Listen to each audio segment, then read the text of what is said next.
অপেক্ষা করুন, পালাবার পথ পাওয়া যাবে না।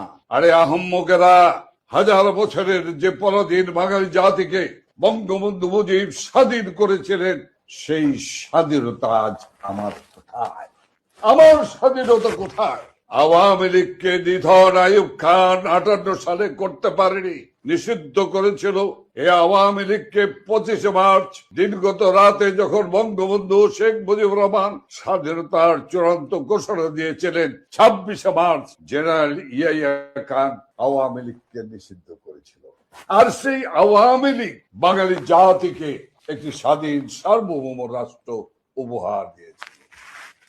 অপেক্ষা করুন, অপেক্ষা করুন, পালাবার পথ পাওয়া যাবে না। দেখেন না চট্টগ্রামের পরিস্থিতি, দেখেন না ঢাকার পরিস্থিতি, দেখেন না বিভিন্ন জেলার পরিস্থিতি। এই কিছুক্ষণ আগে আপনার সঙ্গে যুক্ত হওয়ার কিছুক্ষণ আগেই খবর পেলাম যে একটি স্বরাষ্ট্র মন্ত্রণালয় থেকে বা আইজি সাহেবের পক্ষ থেকে সারা বাংলাদেশের এসপিদেরকে নির্দেশনা দেওয়া হয়েছে, আগামীকাল থেকে যে কোনো ধরনের বড় ধরনের প্রতিবাদ বিক্ষোভ হতে পারে, 3 দিন ব্যাপী গ্রেপ্তার অভিযান করতে হবে। সেই গ্রেপ্তার অভিযান তারা পরিচালনা শুরু করেছে।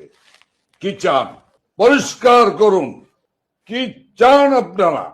দেশের স্বাধীনতা সার্বভৌমত্ব একসাথে ইউনিয়ন জামাত যৌথভাবে বিকিয়ে দিয়েছেন। দাসত্বের শৃঙ্খলে এই বাঙালি হাজার বছরের যে পরাধীন বাঙালি জাতিকে বঙ্গবন্ধু মুজিব স্বাধীন করেছিলেন, সেই স্বাধীনতা আজ আমার কোথায়? আমার স্বাধীনতা কোথায়?